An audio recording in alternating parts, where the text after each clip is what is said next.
Hi, welcome to the painting room.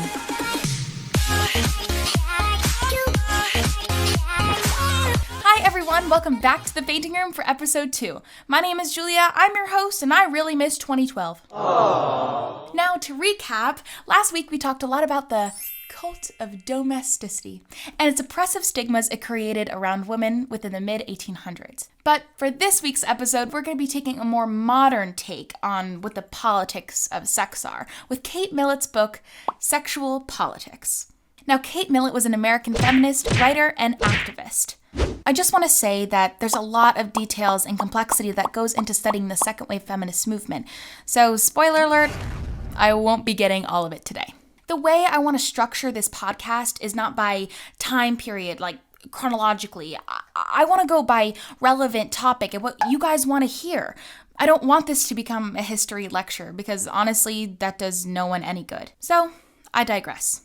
Now, let's talk about Millett's book. Times Magazine did an issue called The Politics of Sex in 1970, right at the peak of the second wave feminist movement. It goes without saying that Millett's work was extremely influential and very, very important to understanding the ideologies behind what the second wave feminists were fighting for exactly. Millett's argument throughout the book is that heterosexual sex is inherently misogynistic and oppressive. She argued that the very act of heterosexual sex puts women in a submissive position for men to take advantage of. Millett argued that sex was more about the power dynamic than anything else, and of course, the man was in power. Millett believed that sex isn't without politics. Politics doesn't disappear once you get in the bedroom. There's still that oppression and the male-dominant societal issues and norms that happen even when you're having sex. Millett also preached that a woman was only forgiven for having sex if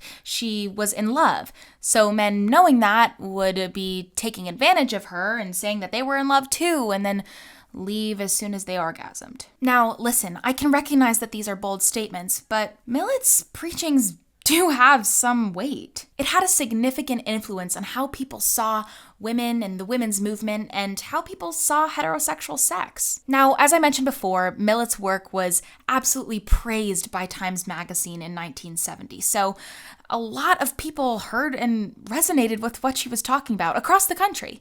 Millett's writing inspired marches, and these marches took place in large cities, DC, New York, and as we know, these aren't the first riots and protests that happened in the women's movement. I want to take some time to compare these marches and what these women were fighting for versus the women in the first wave feminist movement.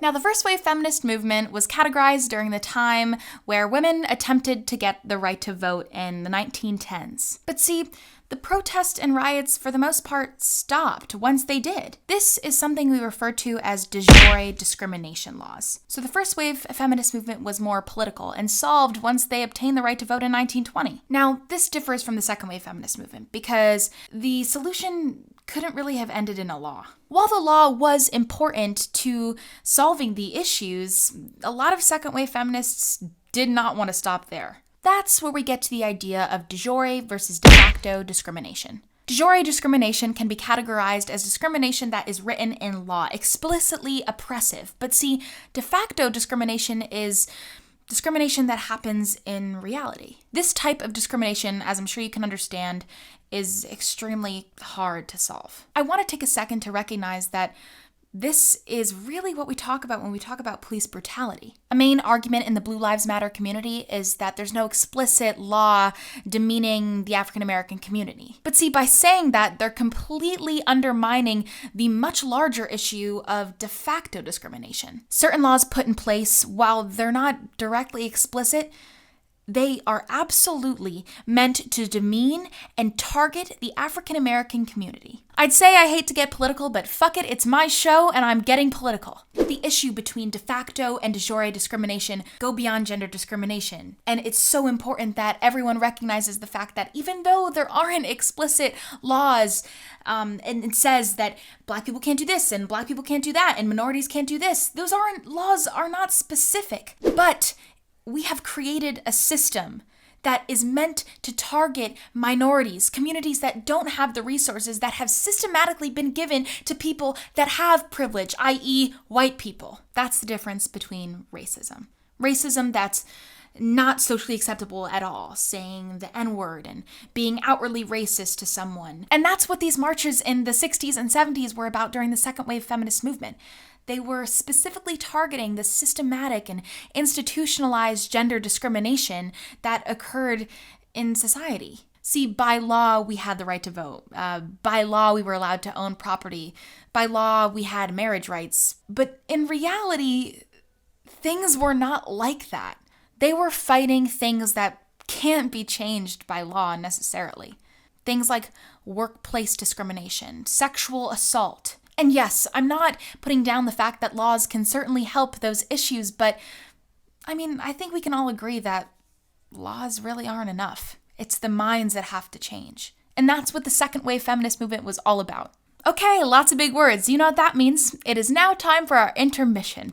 Today, I'll be rapping the second verse of the same song that I rapped last week. Here we go. Are you ready? Yes. You better be. I'm coming for you. Give me one sec. I might cry during this verse because I love it so much. This stone is flawless. F1. I keep shooters up top in the F1. A lot of bad bitches begging me to F1, but I'ma eat them rat bitches when the chef come. Throw some fresh ones. More talent in my motherfucking left thumb. She ain't a Nicki band, then that bitch deaf dumb. You ain't my son, you my motherfucking stepson. Hey, what happened? Period. How scary I am when I rap Nicki Minaj. How scary? 1 to 10. Yes. That was a safe answer. Okay, well, my heart is racing. Let's get back to the second wave feminist movement. So we understand that the women of the second wave feminist movement aim to spread awareness and educate people about harmful gender normatives and gender discrimination that was outside of the law. Things like healthcare system, workplace. The women's marches ignited a lot of different things, but today we're going to talk about the porn wars. And no, this isn't a war about scary white men fighting over Riley Reid and Lana Rhoades. To understand the context of the porn wars, you have to understand that porn in the 1960s and 70s was played in, movie theaters. I just laugh really hard about people that, would pay money to go see something you know how we pay money to, go see Star Wars? It's the X-rated Star Wars, which is, literally probably on Pornhub somewhere, but, X-rated, X-porn boobs, Star Wars, Princess Leia boobs. I just love that. You seem very knowledgeable of this this kind of thing. It was just an example. Okay, so porn everywhere, super available. Now today we talk a lot about empowering women in porn, empowering sex workers, but Kate Millett and a large part of her following did not believe the same.